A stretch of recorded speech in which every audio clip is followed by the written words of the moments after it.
बिस्मिल्लाहिर्रहमानिर्रहीम। Welcome to my YouTube channel. आज जो टॉपिक हम लर्न करेंगे दैट इज जॉब डिजाइन। अपने इस टॉपिक में हम सीखेंगे कि जॉब डिजाइन का मतलब क्या होता है और मोस्ट इंपॉर्टेंटली इसके जो 4 मेन टेक्निक्स हैं, job simplification, job rotation, job enrichment and job enlargement, हम इन चारों को अच्छे से समझेंगे।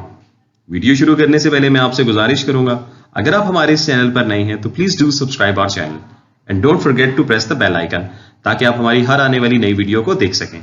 आइए अब हम सीखते हैं जॉब डिजाइन और इसकी टेक्निक्स को। जॉब डिजाइन को एक्सप्लेन करने से पहले मैं चाहूंगा कि मैं आपके साथ बात करूं अबाउट जॉब एनालिसिस, क्योंकि जॉब डिजाइन हमेशा जॉब एनालिसिस के बाद आता है। जॉब एनालिसिस के हवाले से मेरी ऑलरेडी एक वीडियो मौजूद है और उसका लिंक डिस्क्रिप्शन में है। अगर आप उसके बारे में अपना कॉन्सेप्ट क्लियर करना चाहते हैं तो मैं आपको श्योरली सजेस्ट करूंगा कि आप उस वीडियो को जरूर देखें। फिर भी मैं यहां पे आपको बताता चलूं कि जॉब एनालिसिस होता क्या है।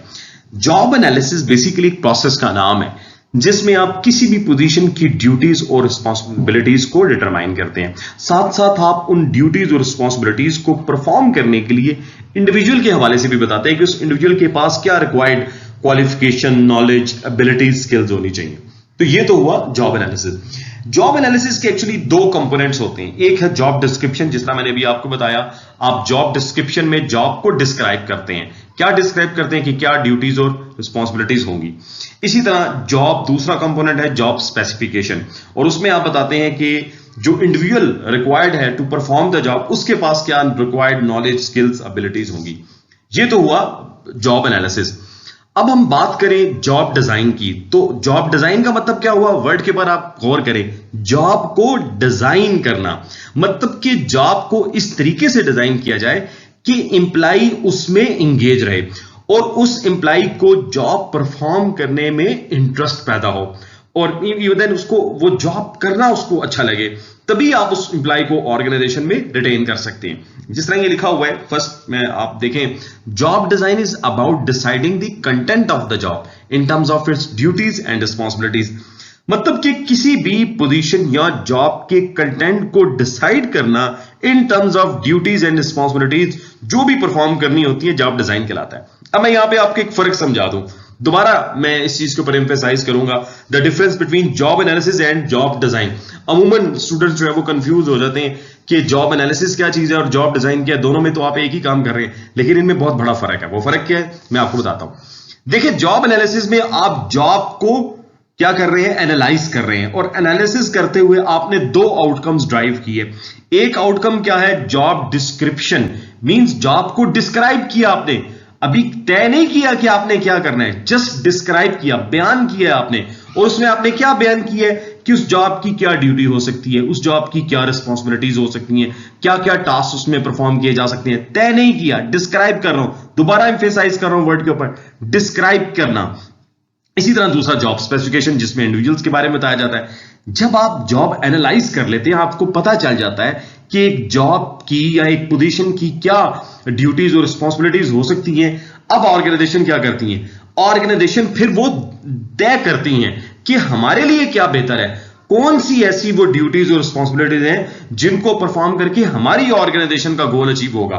तो ये जो तय करना है, ये जो डिसाइड करना है कि क्या कंटेंट ऑफ द जॉब होंगे, कि उस जॉब पर, उस पोजीशन पर रहते हुए क्या ड्यूटीज और रिस्पॉन्सिबिलिटीज एक्चुअल में परफॉर्म होनी है, इन बातों को तय करने का नाम क्या है, job design. Hope it is clear. चलिए आगे बढ़ते हैं थोड़ा सा। जॉब डिजाइन इज अबाउट, मैं दोबारा पढ़ता हूं कि job design is about deciding on the content of a job in terms of its duties and responsibilities.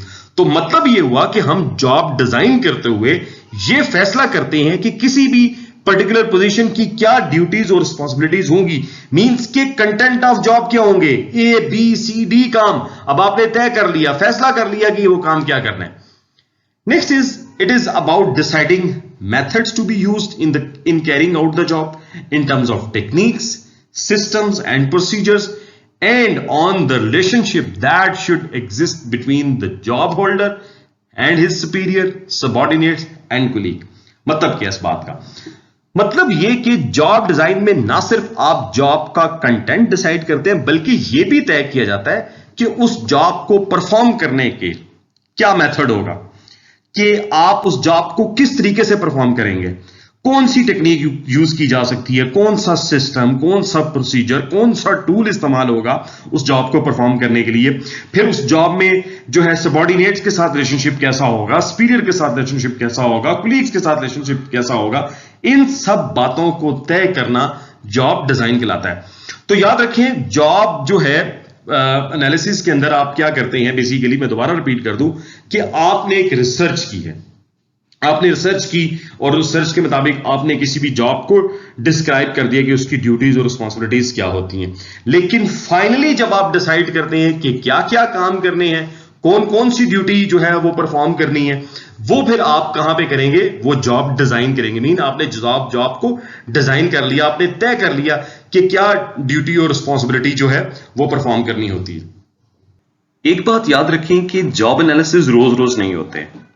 एक दफा जॉब को अच्छे से एनालाइज करके उसकी जॉब डिस्क्रिप्शन और स्पेसिफिकेशन बना ली जाती है, फिर वक्त के साथ साथ ऑर्गेनाइजेशन अपनी नीड्स के मुताबिक या इंडिविजुअल्स की नीड के मुताबिक जॉब को डिजाइन किया जाता है और फिर बवक्त जरूरत इनको ऑल्टर भी किया जा सकता है। एक इंसान जब एक ही तरह का काम बार बार करता है ना, तो वो बहुत जल्दी बोर हो जाता है और फिर आपको पता है कि बोर होने से उस काम में उसका इंटरेस्ट पैदा नहीं होता, फिर अल्टीमेटली काम की प्रोडक्टिविटी मुतासिर हो जाती है। इंसान चाहता है कि काम में कोई नयापन हो, कोई नई वैरायटी हो, कुछ नया चेंज आए उसके काम में।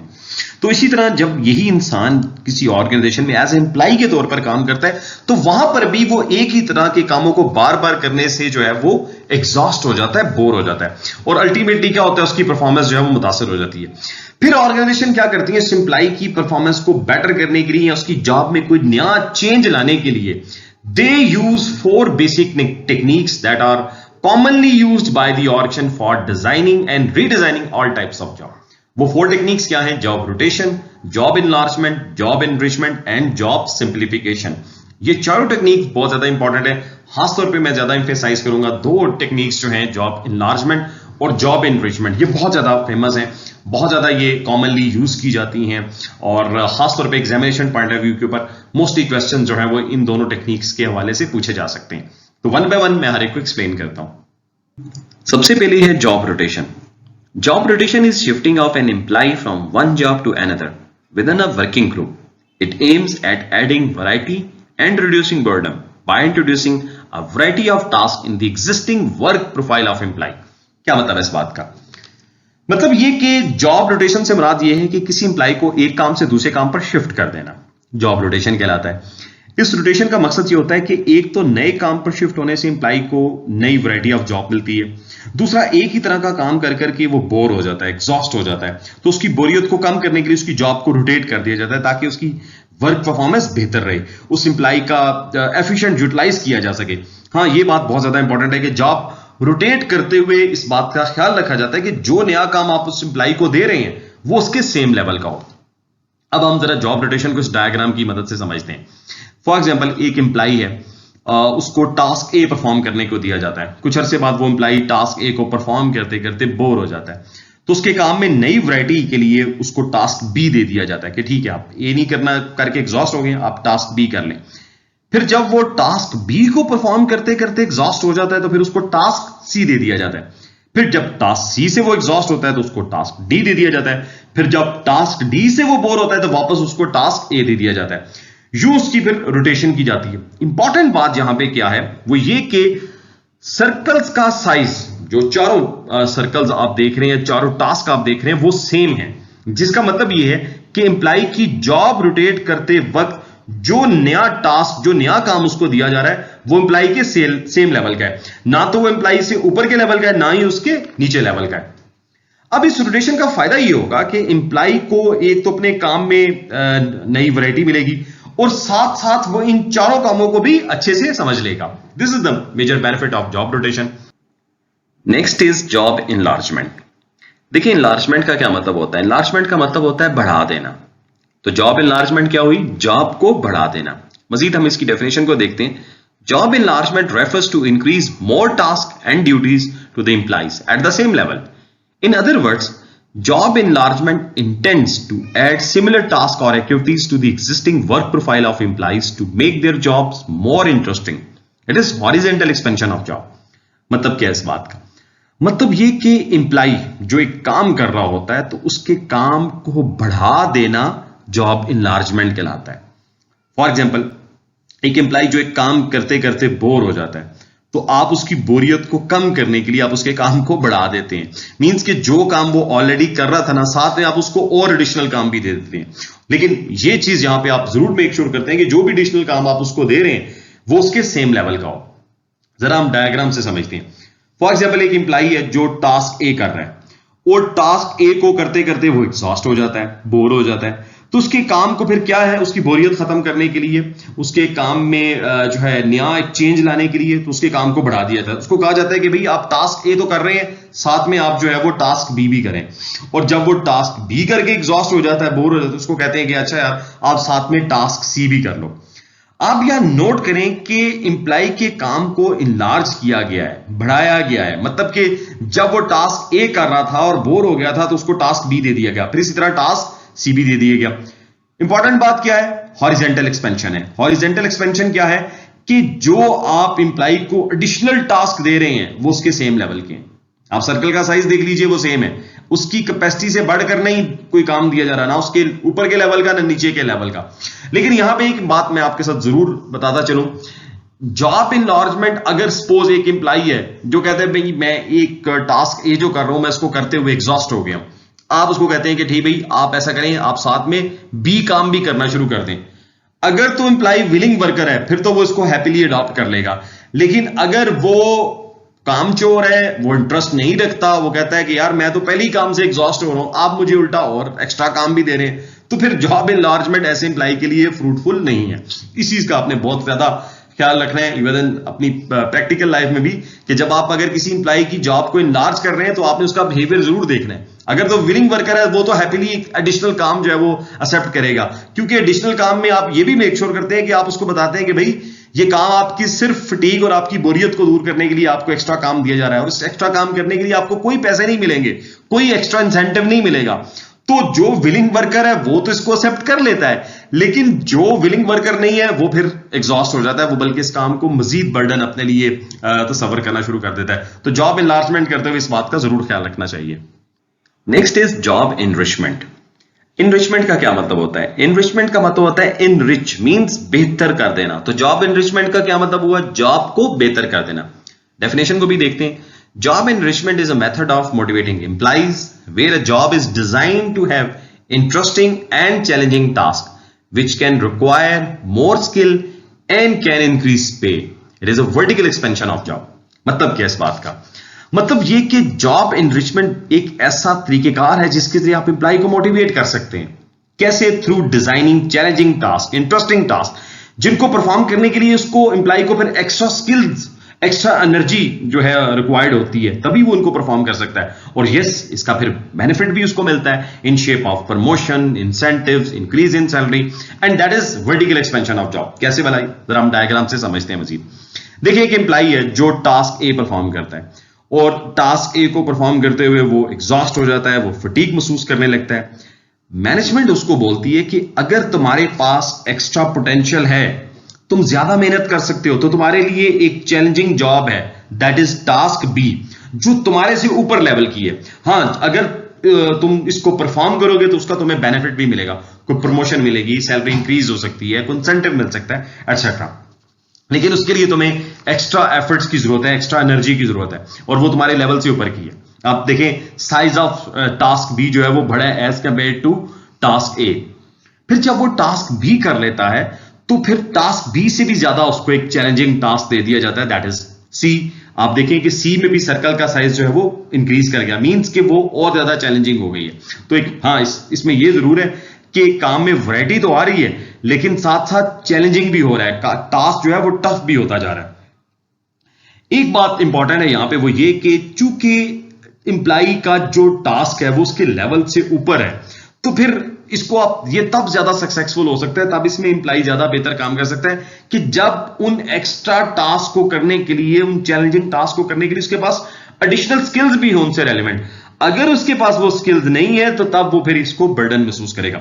इस बात का ख्याल जहां पे जॉब इनरिचमेंट के अंदर जरूर रखा जाता है। Next is job simplification.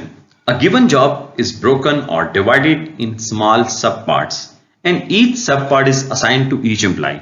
It is a technique through which jobs are simplified or specialized. The purpose of job simplification is to make the job simple for the employee to perform without obtaining any special training.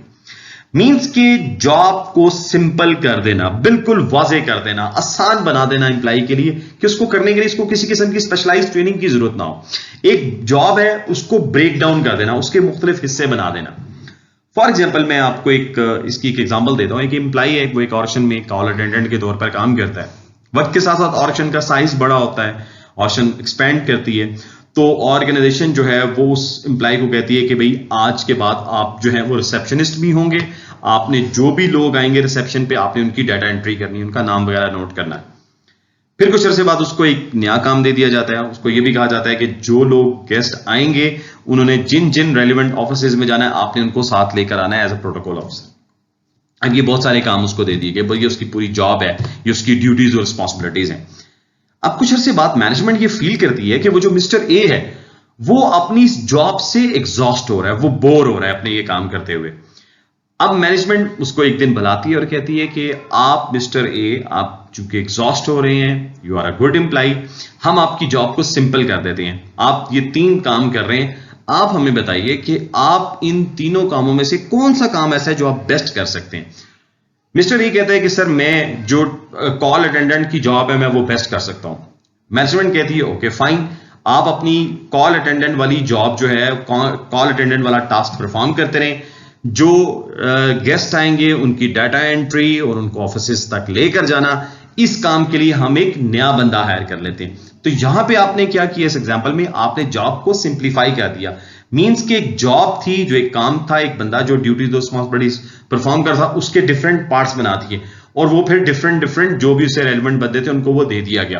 That is known as job simplification. जिस तरह mister A की example हमने ली कि mister A ने अब क्या, उसकी job simple हो गई, अब वो अपनी जॉब से फटीग महसूस नहीं करेगा, वो उसका इंटरेस्ट है उसके अंदर, वो अपनी कॉल अटेंडेंट वाली जॉब से वो इंजॉय करता है, तो इसलिए उसने अपने लिए वो ये जॉब चूज की. तो that is basically job simplification. So this is all about job design. मैं उम्मीद करता हूं कि आज आपने जॉब डिजाइन और इसकी चारों टेक्निक को अच्छे से समझा होगा. वीडियो अच्छी लगी हो तो हमारे चैनल को जरूर सब्सक्राइब करें, शेयर करें और लाइक भी कीजिएगा. अपना बहुत ज्यादा ख्याल रखें. Stay blessed.